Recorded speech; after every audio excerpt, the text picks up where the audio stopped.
நடந்து முடிந்த தாவேகா 2வது மாநில மாநாட்டுக்கு கடந்த ஆகஸ்ட் 21 போயிருந்தேன் மதுரைக்கு.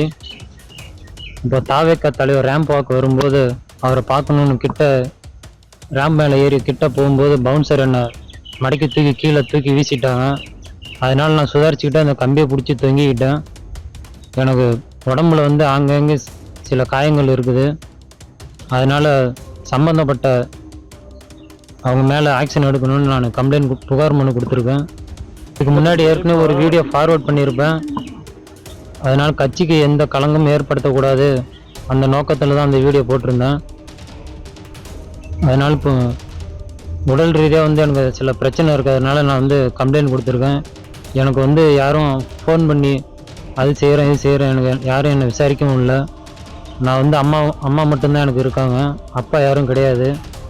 ஸோ அதனால் பாதிக்கப்பட்டதுனால நான் எஸ்பி ஆஃபீஸில் கம்ப்ளைண்ட் கொடுத்துருக்கேன். நானே தான் விரும்பி பார்க்கணுன்னு போனேன்.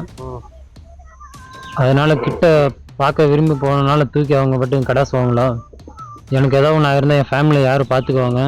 நான் அவரை கிட்ட பார்க்க போனோம், அதனால் பவுன்சர் என்னை தூக்கி கடாச்சிட்டாங்க.